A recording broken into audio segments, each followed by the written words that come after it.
বর্তমান প্রেক্ষাপটে একটা জিনিস পরিলক্ষিত করলাম, সেটা হলো যে যে কোনো কর্মসংস্থানে যারা কর্মরত আছে কেউ মানে মানসিকভাবে কেউ সুখী না। আসলে কেউ কারো জায়গায় সুখে থাকতে পারে না, এটাই স্বাভাবিক।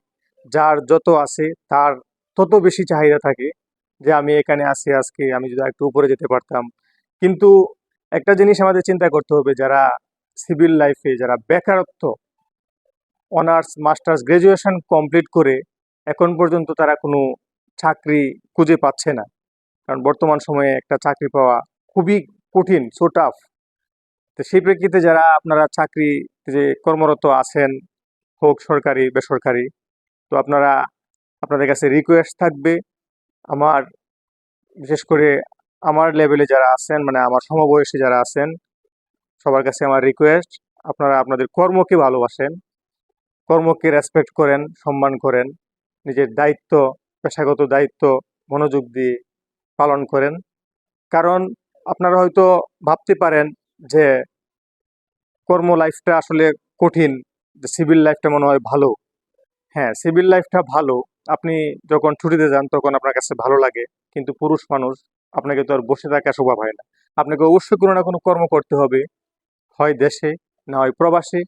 তো আপনি প্রবাসী ভাইদের দিকে একবার তাকাবেন, ওরা দেখেন 7 বছর, 8 বছর, 10 বছর, 5 বছর চলে যায়, ফ্যামিলি থেকে দূরে, পরিবার পরিজন থেকে দূরে, আত্মীয় স্বজন সবার কাছ থেকে দূরে, প্রিয় জন্মভূমি, মাতৃভূমি রেখে যুগের পর যুগ চলে যাচ্ছে তাদের প্রবাস জীবনে। কিসের জন্য? কর্মসংস্থানের জন্য। আর আপনারা দেশে থেকে যদি একটা কর্মসংস্থান করতেছেন, ছুটি পাচ্ছেন, ফ্যামিলিকে সময় দিতে পারতেছেন, তো এখানে আসলে আক্ষেপের কিছু নেই, এখানে কষ্টের কিছু নেই, হতাশের কিছু নেই।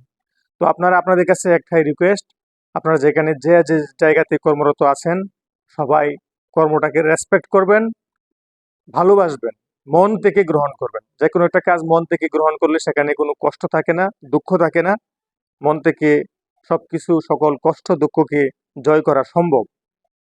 তো যারা, অনেকে আছে, একটা জিনিস দেখলাম সেটা হলো যে যারা চাকরি করতেছেন, আপনাদের ফ্রেন্ড সার্কেল অনেকেই থাকে, অনেকে চাকরি হওয়ার পরে আপনারা মানে নিজেকে খুবই অহংকার অহংকার ফিল করেন, অহংকার করেন, গর্ববোধ করেন।